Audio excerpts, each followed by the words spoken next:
you want to stop delaying now.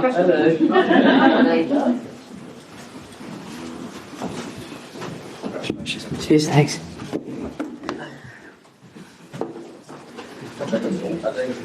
Oh, thanks, thank you.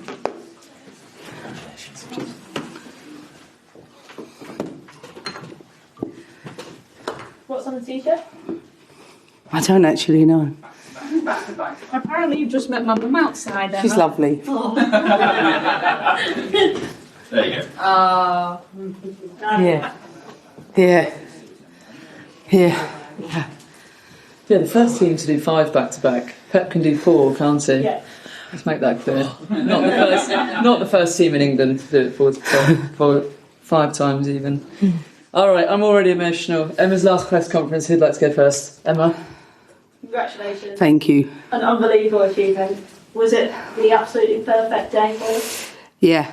I mean, I think in a short answer, yes. It was Myra only did half a session yesterday. Let's start with that. She did half a session, and maybe in normal circumstances she wouldn't have played today. You could see her hamstring is taped up and she'd had 5 or 6 days. So to be honest, I didn't know if she was going to be available for the game. And then I went into training and she speaks Spanish, I speak Spanish. And I looked at her, she looked at me and I was like, you ready? She was like, I'm ready, I'm playing. And I think that gave us a big boost. Just had to manage that in training yesterday. But she was sensational. She was absolutely sensational the first half, but the whole team were. You seem quite racing now for obvious reasons. But I know you said earlier in the week you didn't want to talk about your leaving, didn't want to let the emotions out. Yeah. Have you sort of allowed yourself to do that in this kind of last half an hour? I'm so tired. I am. I mean it. I'm exhausted from 12 years, not just 90 minutes of football. I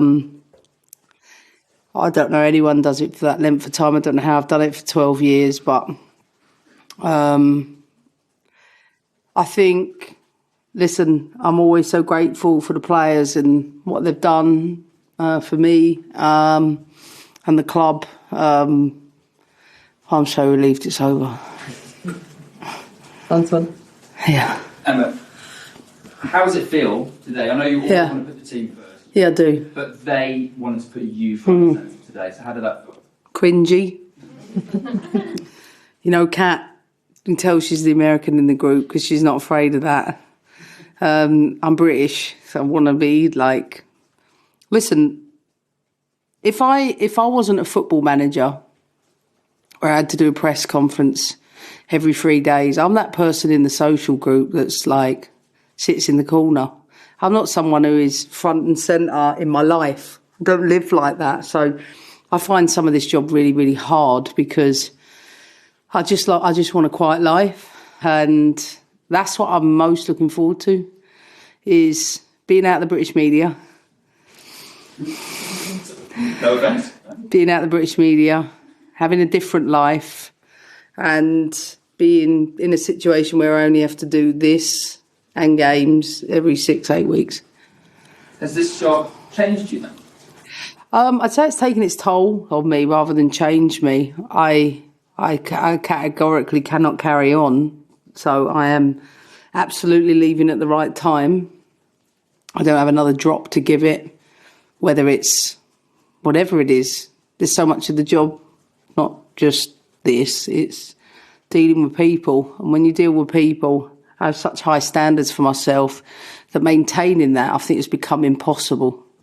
I can't keep up with the demands from players on a daily basis in terms of their emotional needs, in terms of everything. And I've found that to be gruelling this year, to be honest with you. And I hope that the club really support the new manager to get player care and a little bit more performance psychology, just because I really believe in the well-being, even though I can't take care of it in the same way. So made my suggestions to the sporting directors, and I know they'll take it on. It was lovely to have them. It was lovely to have them here today, and the owners.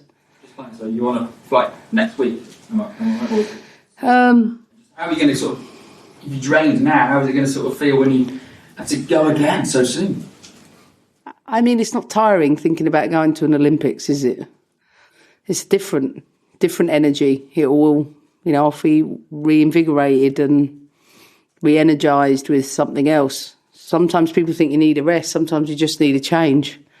So Monday, I have to speak to a handful of players and staff, as I have been doing in the background anyway.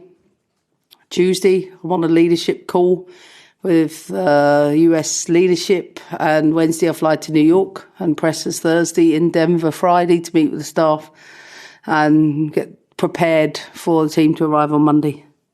And listen, they deserve my full attention, and they will get that from me. And those preparations have been put in place in the background. So, yeah, I'm having one night tonight and Harry's birthday party tomorrow. That's all I need. I'll be ready to go Monday morning. Okay. Hi Emma, congratulations. I know you said you're not interested in fairy tales this season, but Ryan Kirby. Oh, that one I am. Yeah, that felt like a pretty toxic ending. I think Fran's really struggled with, a diminishing role in the team, and I think that's to be fair. I think it's so important. Sometimes we can have a lot of emotions about, like, always the here and now. But when I look at Fran Kirby, I just think of her tenure at the club and think icon, legend, top goal scorer. Everybody in this environment wanted her to score today. I think it was emotional for her too, in different ways. But for her to have that moment with the fans, and by the way, the fans are absolutely amazing. Like, they were even better than they were midweek. I absolutely love the fans today. I'm so happy for Fran, and I want her to look at a moment like that and remember all she's achieved at Chelsea, and that signing off at Chelsea has been a huge success for her. Look at the trophies she's won, and she is someone I absolutely wish the best in her future. Going back to the selection of Mayor, Yeah. the top decision because of her fitness, but it also meant leaving out Aggie, so just how difficult a decision was that to come to? Every day is a difficult decision. I had to leave 3 players out of the squad. Imagine what that was like this morning, to have to tell those 3 people they're not in the squad, let alone not in the team.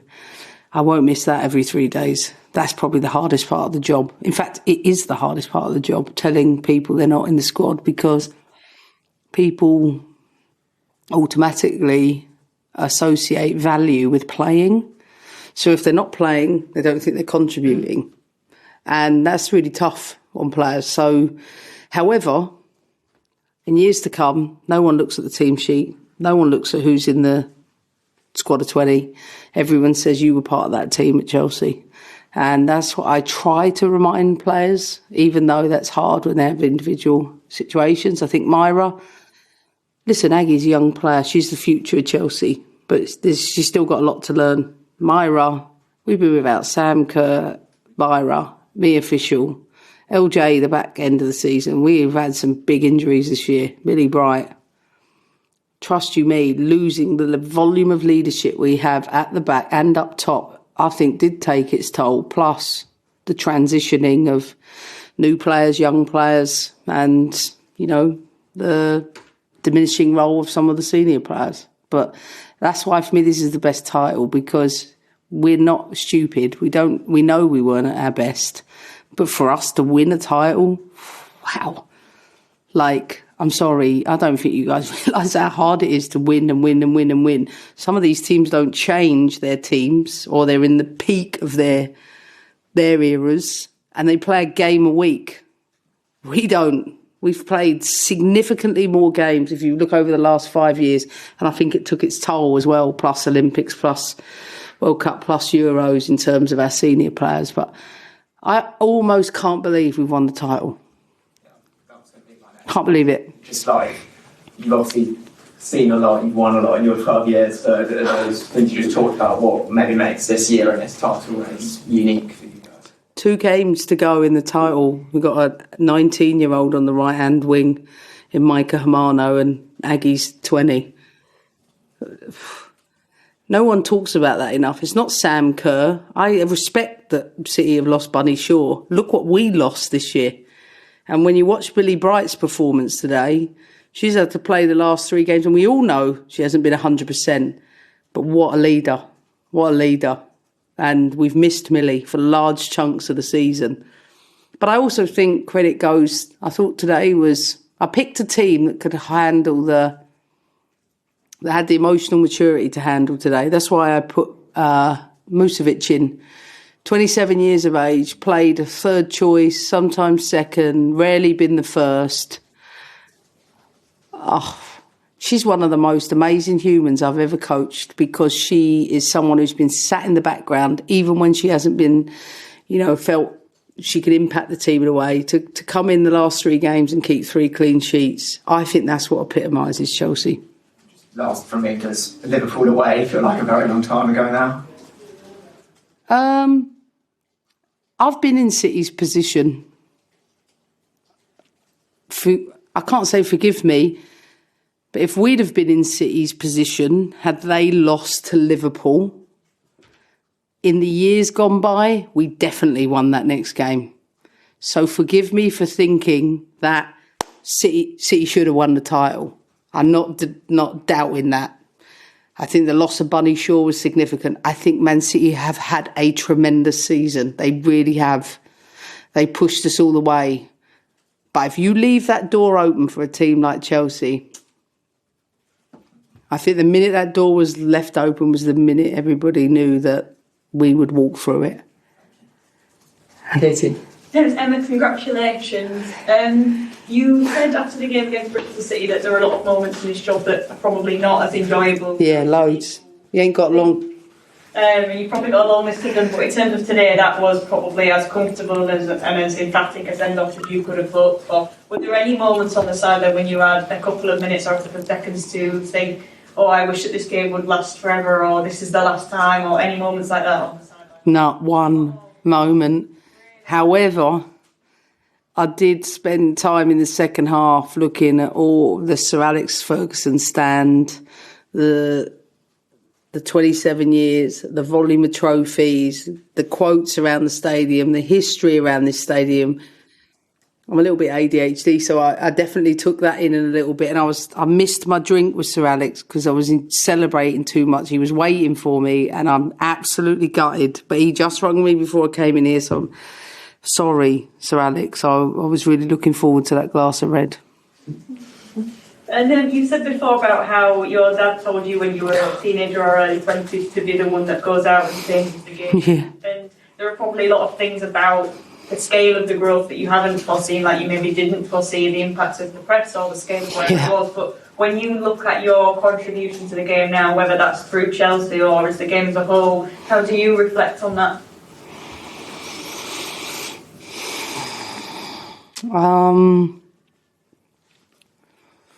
I think I don't really know, because I'm not someone, I'm really like genuine. Even when I come in these places, I'm a genuine person. So I don't work to do something for anything other than the right reasons. And I just wanted to create role models that I never had. I just wanted to create a profession that wasn't possible. I get asked that question all the time. Would you have been a professional? How could I have even dreamt about that as 10 when it was no visibility on television? Maybe Marianne Spacey on Channel 4. There was only 4 channels when I was a kid. Maybe a little bit of that. Then the first big moment was my dad ringing me from the Atlanta game saying, "You got to come here, girl. This is where you got to come." And him going to watch the 96 generation, the 99 generation, and he showed me role models, but they happened to be the US Women's National Team. I just wanted, whether it's my niece Isabella or the scores of kids that are outside to screaming for a Millie Bright or a Fran Kirby autograph, to have what I didn't have, a Panini sticker album that I never had. Or, and I definitely, Harry don't like them, I love them, I still stick all the stickers in. I just wanted that, and I think this is really important. I thought about how I sign off today, and there's only one thing for me. We've all been told no. We've all been told it can't be done. We've all been told the boys come first. We've all been told it's a men's game. You know, the crap we have to put up with year after year, as is honestly is, I think, has definitely taken its toll on me this year. I've been fed up with most of it, to be honest with you. But to think that, I don't know how many were here today, there's a final game at Old Trafford, there's a sellout at Wembley, there's England winning the Euros in the first English team to do that. There is Arsenal selling stadium out after stadium, year after year. Game after game, and then, what they're going to say. I think women's football will explode. It's already exploding, but it's going to really explode in the next few years. And that was all that I wanted. And just last one from me, because obviously you talked a lot about the emotional toll and how draining this is. Yeah. In terms of seeing something and wanting something and imagining something that 90% of the people come oh, that's not going to happen. How do you even envisage that in your head? I just always go back to Bruce Buck. And when he said to me, maybe after my first year, wasn't even that, it was the first time I'd asked him for money. And he said, Emma, I want to change the pub conversation. I like to change it from like it always being about Arsenal. And I was like, yes, this is brilliant. But you're going to have to invest in it. And it takes Bruce Bucks, it really does, or whomever they are in every club, to believe in someone or something. And then what happens is competition. Chelsea get a little bit, then we have to create an infrastructure that brings the rest up. And all I've ever set out to do was just drive it. And I hate naysayers. I can remember even when I used to say some of these things, so many people in the women's game, it's unrealistic, it's going to collapse, it can't sustain it, you can't invest this money. And I always think the same thing. Why are we always so negative about investing in women? People say to me, you have the biggest budget. I'm like, you should pat me on the back. You should say, well done for paying women properly. Why do you always use it as a negative situation? And I've always felt really strongly about women and championing that and giving opportunity and leaving it in the place that I dreamed about seeing. But of course, there's only so many. I'm done. I'm beaten. I'm done. Congratulations, Emma, and good luck in the US. Thanks. Emma, is this the end of your Chelsea story, or is it just a chapter? That's a great question. Thank you. I'll repeat it again because I didn't catch it on my. Emma, is it the end of your Chelsea story, or is it just the end of a chapter? Well, if I'm to ever be around club football again, I don't suspect it will be in coaching. But when my tenure is done with the United States, if Chelsea ever need me, they know what my number is. Thank you. We'll leave it there. Thank you. Emma, just before you go. Sorry, Tom. We all kind of want to say to you, really, just probably three things. First being thank you for the time you've given us. Thanks, Tom. Thanks for the list back from Leon when there was strike. Always. Always. Good luck, America. Thanks. You'll wish you well in the quest to finish second behind England in the World Cup. Don't lie. And just best of health to you and all your loved ones. And Thanks, Tom. everything organised the car. Oh, thank you so much. That's lovely, guys. I appreciate that. I appreciate it very much. And Emma, do you want a photo? Do you want to go round and I'll get a photo Sure. of all of you? Sure. You look quite cute.